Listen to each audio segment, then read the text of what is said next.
सितंबर को हुए उरी हमले के बाद पूरे देश में एक ही सवाल गूंज रहा था कि आखिरकार जवाब कब मिलेगा पाकिस्तान को। वो जवाब कल 4 घंटे में पाकिस्तान को दे दिया गया। डीजीएमओ ने आज सुबह प्रेस कॉन्फ्रेंस की और इसकी जानकारी देश के साथ शेयर की। सुनवाते हैं आपको डीजीएमओ रणवीर सिंह ने क्या कुछ कहा था। कल बहुत ही विश्वस्त और पक्की जानकारी मिलने के ऊपर कि कुछ आतंकवादी लाइन ऑफ कंट्रोल के साथ लॉन्च पैड्स के अंदर एकत्रित हुए हैं, इस इरादे के साथ कि वो घुसपैठ करके सीमा के इस पार जम्मू एंड कश्मीर के अंदर या भारत के महत्वपूर्ण शहरों के अंदर आतंकवादी हमले कर सकें। इस खबर को मिलने के बाद भारतीय सेना ने सर्जिकल स्ट्राइक्स कल उन लॉन्च पैड्स के ऊपर किए हैं। इस ऑपरेशन का लक्ष्य आतंकवादियों के नापाक मंसूबों को विफल करना था, जो कि हमारे देश के नागरिकों के जान माल को नुकसान पहुंचाना चाहते थे। इन काउंटर टेररिस्ट ऑपरेशंस के दौरान आतंकवादी और उनके समर्थकों को भारी नुकसान पहुंचाया गया है और कईयों को उधर मार गिराया गया है। इन ऑपरेशंस को अब समाप्त कर दिया गया है, जिनका उद्देश्य केवल आतंकवादियों के खिलाफ कार्रवाई करना था। ये सर्जिकल स्ट्राइक आखिरकार कैसे इसको अंजाम दिया गया, एलओसी पार कहां पर भारतीय सेना के कमांडोज ने की, आतंकियों और उनके कैंपों के किस तरह से नेस्तनाबूद किया गया, ग्राफिक्स के जरिए समझने के लिए चलते हैं मेरी सहयोगी कविता के पास। कविता, ओवर टू यू। जी शुक्रिया आंचल। दरअसल 18 सितंबर को उरी अटैक के बाद ही डीजीएमओ रणवीर सिंह ने यह साफ कर दिया था कि पाकिस्तान को जवाब दिया जाएगा, लेकिन वक्त और समय हम तय करेंगे। और जब वो वक्त आया तो देखें किस तैयारी के साथ उतरी भारतीय कमांडोज की पूरी फौज और किस तरीके से टेरर कैंप्स को पूरी तरीके से नेस्तनाबूद कर दिया गया, ये हम आपको बताने की कोशिश कर रहे हैं लगातार। दरअसल उरी अटैक के बाद जबरदस्त दबाव में थी भारत सरकार। लगातार यही कहा जा रहा था कि जिस तरीके से 2015 में म्यांमार में सर्जिकल स्ट्राइक्स को अंजाम दिया गया, अजीत डोभाल भी है, क्यों ना उस तरह की प्लानिंग के साथ एक बार पाकिस्तान को फिर से मुंहतोड़ जवाब दिया जाए। और उसके लिए किस तरह की तैयारी थी ये हम आपको बता रहे हैं। रात के अंधेरे में MI-17 हेलीकॉप्टर से उतारे गए कमांडोज, पूरी फौज को यहां पर उतारा गया। ये एलओसी पर ये देखिए किस तरीके से उतारा गया। रात के 12:30 बजे का ये वक्त, 4 घंटे में इस ऑपरेशन को अंजाम दिया गया। 500 मीटर से 2 किलोमीटर तक की सीमा के अंदर घुसे, पाकिस्तान की तरफ घुसे ये कमांडोज, और वहां पर जितने भी कैंप्स मौजूद थे, क्योंकि स्पेसिफिक इनपुट था, हम आपको जैसा लगातार बता रहे हैं, डीजीएमओ ने भी यह साफ कर दिया कि स्पेसिफिक इंटेलिजेंस इनपुट था कि टेरर लॉन्च पैड्स तैयार है, वहां से आतंकियों की घुसपैठ कराई जा रही है और भारत में बड़े आतंकी हमले को अंजाम देने की कोशिश की जा रही है।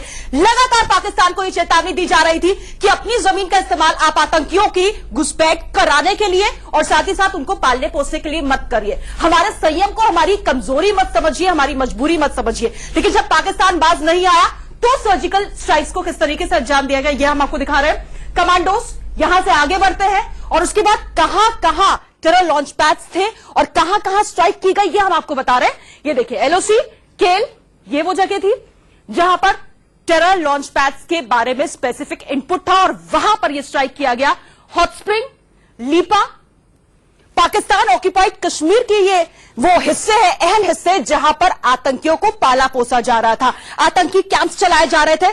और जब जानकारी हमें मिल गई तो किस तरीके से इस ऑपरेशन को अंजाम दिया गया ये हम आपको बता रहे हैं। केल, हॉट स्प्रिंग, ये वो जगह, अलावा इसके कुछ और जगह, लीपा, 3 और ऐसी जगह थी जहां पर इन स्ट्राइक्स को अंजाम दिया गया और साथ ही साथ पाकिस्तान को भी दे दिया गया है मुंहतोड़ जवाब। आपको बता दें इस पूरे ऑपरेशन की निगरानी रात भर रक्षा मंत्री मनोहर पर्रिकर, आर्मी चीफ दलबीर सिंह सुहाग और साथ ही साथ डीजीएमओ भी कर रहे थे। अजीत डोभाल भी उस ऑपरेशन का अहम हिस्सा थे, प्लानिंग हो रही थी। और उसके बाद जैसा कि हम आपको जानकारी दे रहे हैं, ऑल पार्टी मीटिंग में भी अब तमाम पार्टियों को कॉन्फ्रेंस में लेकर कोशिश यही है कि पूरे देश को यह बता दिया जाए कि हां हमने बदला ले लिया है और पाकिस्तान को मिल गया है मुंहतोड़ जवाब। ओवर टू यू आंचल।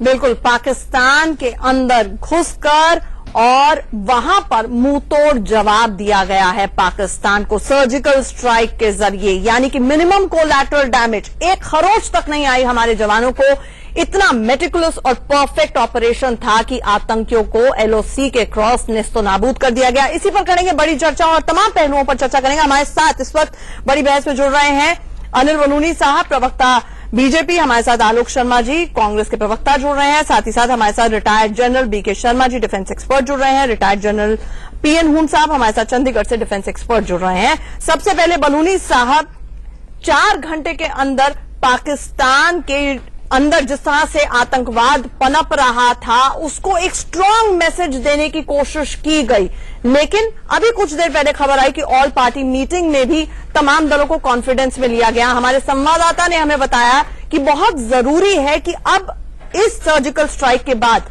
हमें हर तरह की कॉन्सिक्वेंस भुगतने के लिए तैयार रहना चाहिए। किस तरह की तैयारियां हैं सरकार की?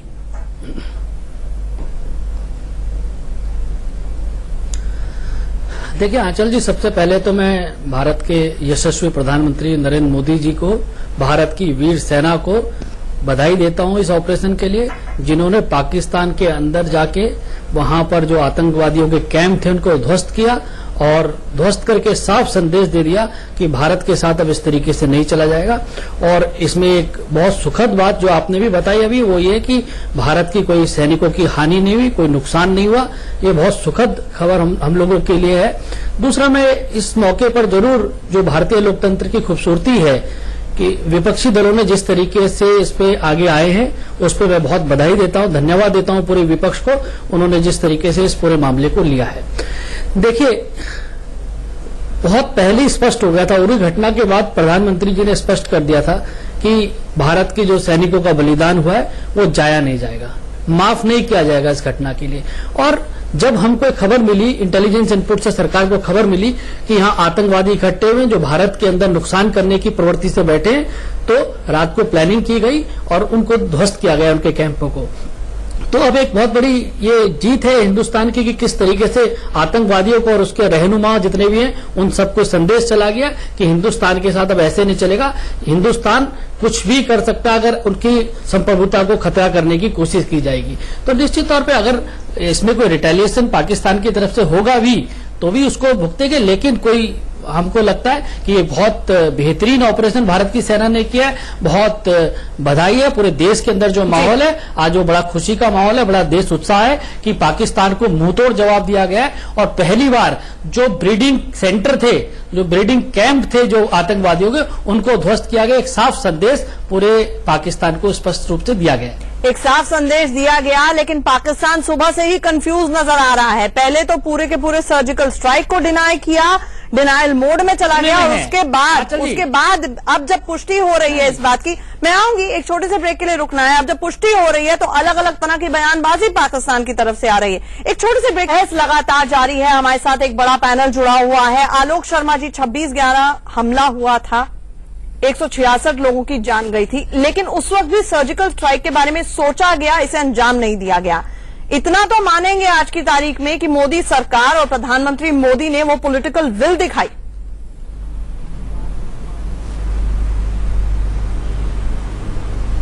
देखिए, आज राजनीतिक किसी तरह का वक्तव्य दूं मैं, वो अच्छा नहीं रहेगा। मैं आज अपनी तमाम सेनाओं को बधाई देना चाहता हूं, पैरामिलिट्री फोर्सेस को बधाई देना चाहता हूं। केंद्र की सरकार जो भी कड़े से कड़ा कदम उठाएगी, कांग्रेस पार्टी उसके साथ पूरी तरह से खड़ी होगी। अभी 2 वक्तव्य आए, बलूनी साहब ने भी कहा, आपने भी कहा कि कॉन्सिक्वेंसेस को भुगतने के लिए हम तैयार रहेंगे। कोई कॉन्सिक्वेंसेस नहीं है, कॉन्सिक्वेंसेस नेगेटिव चीजों के लिए होते हैं। आज हमारी सेना ने जो किया है वो सकारात्मक एक कदम उठाया है, वो बधाई की पात्र हैं। और उसका जो भी वहां से रिएक्शन आएगा उसका हमारी सेनाएं और पूरा देश मुंहतोड़ जवाब देने के लिए तैयार बैठा हुआ है। कोई कॉन्सिक्वेंसेस नहीं है, किसी भी रिटेलिएशन का हम परिणाम भुगतने के लिए नहीं बैठे हैं। अब सही समय आया है। मैं समझता हूं कि अगर वहां से कोई भी रिएक्शन होगा तो यहां से उसका पूरी तरह से मुंहतोड़ पुनः जवाब दिया जाएगा कांग्रेस पार्टी की तरफ से। अब मैं वो कोई बात नहीं हो सकता, शब्दों में फर्क रहा हो। कांग्रेस पार्टी का जो भी एक्सपीरियंस है, कांग्रेस पार्टी का जो भी तजुर्बा रहा है, हम केंद्र सरकार के साथ खड़े हैं। वो ठोस से ठोस जो भी कदम उठाएंगे हमारा पूरा समर्थन रहेगा। चलिए, ऑन दैट वेरी नोट, बार बार ये बर्दाश्त नहीं होगा। आखिरकार अब पाप का घड़ा भर चुका है। आतंकवाद वो वहां से भेजे, हम अमन की आशा नहीं भेजने वाले हैं। एक स्ट्रांग मैसेज आज मुंह तोड़ जवाब पाकिस्तान को दे दिया गया है और पहलुओं पर चर्चा करेंगे। हमारे साथ हुम साहब और शर्मा साहब भी जुड़े हुए हैं, उनके पास आऊंगी, लेकिन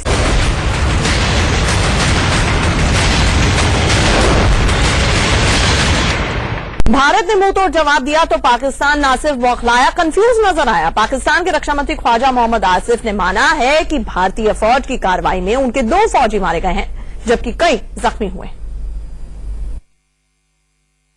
आज रात हिंदुस्तान की तरफ से स्मॉल वेपन फायर हुआ 5 सेक्टर्स में, जिसमें लीपा भी था, बिम्बर भी था, 3 और लोकेशंस के ऊपर लाइन ऑफ कंट्रोल पर उन्होंने फायरिंग की, जिसके नतीजे में हमारे 2 फौजी शहीद हुए, 9 फौजी जो हैं वो जख्मी हुए हैं। पाकिस्तानी अफवाज ने उनका भरपूर जवाब दिया और उसी कैलिबर में जवाब दिया जिस कैलिबर में वहां से फायर आया था। इस वक्त तक हमें उस साइड पे कितनी कैजुअल्टीज हुई हैं उसका अंदाजा नहीं है, लेकिन मैं बताना चाहता हूं आवाम को मीडिया के जरिए कि हमारे 2 फौजी शहीद हुए हैं और 9 जो हैं वो जख्मी हुए हैं। पाकिस्तानी फौज ऐसी किसी भी सर्जिकल स्ट्राइक से इनकार कर रही है। पाकिस्तान के inter services public relation DG Asim Bajwa ने पाक टेलीविजन चैनल से क्या कहा, वो सुन लीजिए।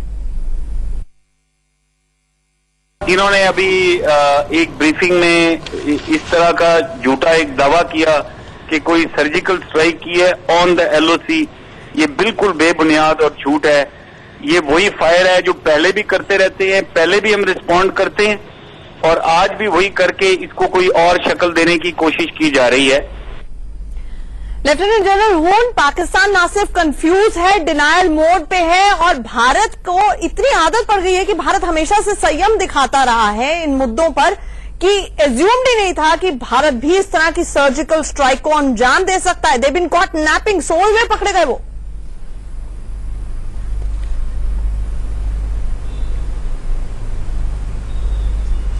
ये बिल्कुल दुरुस्त बात है जो आप फरमा रहे हैं कि क्या ये बहुत अच्छी बात हुई है। सबसे पहले मैं कहना चाहता हूं कि जिन्होंने इसको ओके किया है वो हमारे प्रधानमंत्री हैं और जो प्रेसिडेंट हैं हमारे अमित शाह जी, उन्होंने पूरे सुना क्या करना है और फिर उन्होंने इजाजत दी। इसमें 2-3 चीजें आती हैं। सबसे पहले तो ये है कि मुझे बड़ी खुशी है कि सब पार्टी कांग्रेस के साथ इकट्ठे तो हम हो गए, ये बहुत ही अच्छी बात हुई है। दूसरी बात क्या है? दूसरी बात ये है कि जो पाकिस्तान है वो झूठे हैं। मैं भी पाकिस्तान में मेरा जन्म था एबटाबाद में, और मैं आपको बता सकता हूं कि फ्रंटियर के जो आदमी हैं वो बस मार तोड़ कर सकते हैं और कुछ नहीं, कोई उनका दिमाग नहीं चलता। यहां तो ये बहुत ही अच्छी बात हुई और मैं कंग्रेचुलेट करता हूं आर्मी को भी और जो जवान हैं और अपने जो मोदी जी हैं कि किस तरीके से हमने ये इक्विपमेंट लाए और पहली दफा ये इक्विपमेंट लगा है, तो ये एक बहुत सुंदर बात है कि हम बहुत आगे जा सकते हैं। मैं ये बताना चाहता हूं कि ये जो हुआ है ये एक बहुत अच्छी बात है और अभी भी सारी दुनिया कह रही है, वर्ल्ड कह रही है कि हाँ ये हुआ है, पर क्या पाकिस्तान क्या कह रहा है कि नवाज शरीफ क्या कह रहा है कि जी ऐसी बात ही नहीं हुई। अरे अगर उनको पाकिस्तान को भी बात पता लग जाए तो उनको सुसाइड कर देना चाहिए सबको जी, क्योंकि ये बहुत ही एक अहम तरीके से हमने गए हैं। अब क्या बात है? ये बात है कि पाकिस्तान कहती है कि है ही नहीं कुछ। शर्मिंदगी से बचने के लिए कह रहे हैं, डिनाई कर रहे हैं कि इस तरह का हमला तक नहीं हुआ है। लेफ्टिनेंट कर्नल माफ कीजिएगा जनरल बीके शर्मा जी, ठीक है, जनरल बीके शर्मा जी, आपसे ये जानना चाहेंगे कि अब तक हमेशा से ऐसा नहीं है कि सर्जिकल स्ट्राइक्स पहले नहीं हुई हैं, लेकिन भारत में डीजीएमओ ने पहली बार प्रेस कॉन्फ्रेंस बुला के इसे ओन किया कि हमने सर्जिकल स्ट्राइक की है और अगर दोबारा इस तरह का हमला हुआ, आतंकी आए, तो दोबारा इस तरह की कार्रवाई करें। मैसेज देना ज्यादा जरूरी था पाकिस्तान को। सबसे पहले तो मैं फौजी होने के नाते मुझे इस चीज पे फख्र है कि हमने ये कार्रवाई की है और हमारे हाईएस्ट लेवल पे हमने ये बोला कि हमने ये कार्रवाई की है और एक बड़े पैमाने पे ये कार्रवाई ये हुई है। ये नहीं कि एक दो जगह हमने किया, बल्कि पीर पंजाल के नॉर्थ में ये कार्रवाई हुई है, पीर पंजाल के साउथ में ये कार्रवाई हुई है और तकरीबन 5 से 7 जो कैंप्स इनके हैं उन पे ये कार्रवाई हुई है।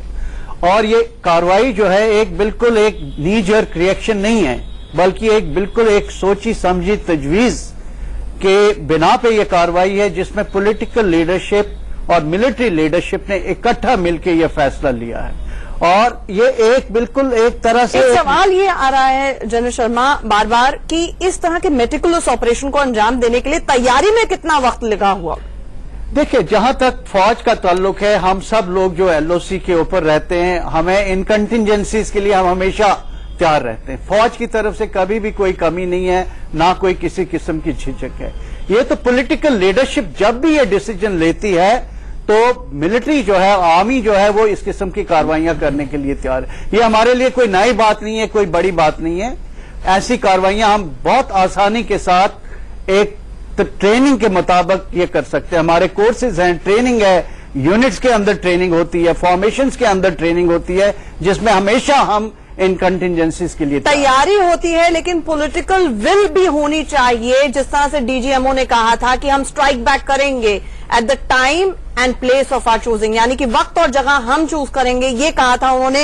हुन साहब, इससे पहले कि मैं बलूनी साहब और शर्मा जी के पास आऊं, हुन साहब आपसे ये जानना चाहूंगी, अभी तक पाकिस्तान लगातार एक मुगालते में जी रहा था और वक्त आ गया था कि उसका ब्लफ जो है उसको कॉल ऑफ किया जाए। उसके रक्षा मंत्री, पाकिस्तान के रक्षा मंत्री तो कल परसों तक इंटरव्यू देते फिर रहे थे कि हम स्पेशल बॉम्ब भारत के लिए तैयार किए। अब कहां गए वो बम? मैं तो ये भी कहता हूं कि जो नवाज शरीफ बोल रहा था जब ये आया है कि हम देखेंगे क्या कर सकते हैं, ये हम कर देंगे, वो हम कर देंगे, मैं आपको बताता हूं कि मैं सबसे पहले तो जो कमांडर्स हैं, जैसे कि हमारे पॉलिटिकल हैं, तो मोदी जी हैं, सब हैं, उन्होंने पास किया है, उनको बताया है, बाकी किसी को मालूम नहीं था। सोल्जर्स जो हैं वो ट्रेनिंग कर रहे थे और इतना एक्यूरेटली वो गए हैं कि एक मेरा ख्याल है कि ये पहली दफा नहीं हुआ, छोटे ऐसे हुए हैं, लेकिन ऐसा जो है ये तो एक बहुत ब्रिलियंट था और मैं चाहता हूं कि इसी तरीके से हम आगे चलते जाएं। अब पाकिस्तान की जो बात है वो तो नवाज शरीफ ये कहता है कि कोई आया ही नहीं, हमें पता ही नहीं, कोई मरा ही नहीं, ये तो झूठ बोल रहे हैं। अरे अभी तो आप कह रहे हैं झूठ बोल रहे हैं, अभी तो थोड़ी बात हुई है, जिस वक्त के पूरी बात हुई तब आपको समझ आ जाएगी कि क्या होता है। ये आप थोड़ा बाहर निकल के देखिए ना, बजाय ऑल इंडिया ऑल वर्ल्ड में जो कॉन्फ्रेंस हुई है उसमें कह रहे हैं कि हाँ हम देख लेंगे, ये कर लेंगे, हम वो कर लेंगे, कुछ नहीं ये कर सकते। इनका भक्तियां दे रहे थे यूएन में और उसके बाद लंदन में चले गए गुची के शूज खरीदने के लिए, जिसके ऊपर अपना ही मखौल नवाज शरीफ ने उड़ा लिया। अनिल बलूनी जी, लेकिन एक बहुत महत्वपूर्ण सवाल हर एक के जहन में है। देखिए, हाई अलर्ट घोषित कर दिया गया है, कई ऐसे प्रिपरेटरी स्टेप्स हैं जो सरकार और आर्मी और सेनाएं ले रही हैं। कहीं ना कहीं एक डर का एहसास भी होता है क्योंकि पाकिस्तान भी बहुत अनप्रिडिक्टेबल है, तो लेवल ऑफ रिटेलिएशन या फिर लेवल ऑफ एस्केलेशन कितना भी हो जाए, क्या भरोसा दिलाना चाहेंगे आप देशवासियों को इस वक्त? देखिए आंचल जी, कोई भय नहीं है, कोई डर नहीं है, लेकिन हम लोगों को, हुन साहब मेरे को बोला गया, देखिए आंचल जी, हम लोग तैयार हैं और निश्चित तौर पे जब इस तरह की घटना होती है उसके बाद अलर्ट पे रहना भी चाहिए, कोई जान हानि ना हो, कोई नुकसान ना हो, इसके लिए। देखिए आंचल जी, कोई साधारण घटना नहीं है जो हुई है, ये कोई बहुत साधारण घटना नहीं है। बहुत समय से आप देखिए देश किस तरह से आतंकवाद से ग्रसित था, कितनी बड़ी बड़ी घटनाएं हुई हैं, लेकिन एक दृढ़ राजनीतिक इच्छा शक्ति और सैनिक की जो वीरता है उसको मिला के यह ऑपरेशन हुआ और एक बहुत बड़ी घटना है कि हमने जिस तरीके से जाके आतंकवादियों को वहां पर ध्वस्त किया, नेस्तानबूद किया है, ये बहुत बड़ी घटना है। तो निश्चित तौर पे हमको अपनी हर चीज के लिए तैयार रहना चाहिए, कोई भय की बात नहीं है। देश एक सुरक्षित हाथों में, देश में किसी को डरने की जरूरत नहीं है। और पाकिस्तान को एक हिदायत है कि अभी भी अपने मंसूबे, अपने ये जो कुकृत्य हैं इनको बंद कर दे। अगर नहीं होगा तो हम क्या कर सकते हैं ये हमने दिखा दिया है। अगर कुछ समय पहले तक वो कह रहे थे कि हम म्यांमार नहीं है, हम फलाना नहीं है, इस तरह की बातें करते थे, लेकिन इस बार दिखा दिया गया है। इस देश के अंदर एक ऐसी सशक्त सरकार है, एक इतनी मजबूत सेना, एक दमदार सेना है कि अगर किसी ने हमारे देश के ऊपर आंख उठाई तो उसको पूरा जवाब दिया जाएगा और उसका ट्रेलर अभी दिखा दिया है। अगर दोबारा से कोई बदतमीजी की जाएगी तो उसका पूरा जवाब दिया जाएगा, ये बात तय है। ट्रेलर दिखा दिया आलोक शर्मा जी, ट्रेलर तो दिख गया है, लेकिन आप भी मानते हैं कि डिप्लोमेटिकली अब तक माना जा रहा था कि पाकिस्तान को अलग थलग करने की कोशिश की जा रही है, उसी ने शायद ग्राउंड ले किया अंतर्राष्ट्रीय स्तर पर भी, चाहे सार्क सम्मेलन हो जिसको कैंसिलेशन के वर्ष तक आ गया, और अब कहीं ना कहीं एक पैराडाइम शिफ्ट हुआ है, चाहे वो फॉरेन पॉलिसी हो और चाहे ये मिलिट्री एक्शन हो। रिएक्शन दिया जाएगा अगर पाकिस्तान आतंकवाद करेगा आप तो।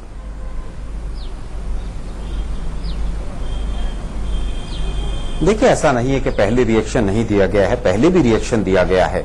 हम बार बार मैं कह रहा हूं कि मैं इस चीज को राजनीतिक रूप नहीं देना चाहता हूं। आज सरकार बीजेपी की नहीं है, सरकार देश की है, सरकार हम सब की है। आज मोदी जी बीजेपी के प्रधानमंत्री नहीं है, देश के प्रधानमंत्री हैं। मैं थोड़ी सी बात कहना चाहूंगा कि जिस तरह से आज बधाई और उत्साह का पूरा एक संयोग है पूरे देश के अंदर, उसके साथ साथ सरकार और आर्मी के स्तर पर कहीं ना कहीं डर नहीं होना चाहिए, सतर्कता होनी चाहिए।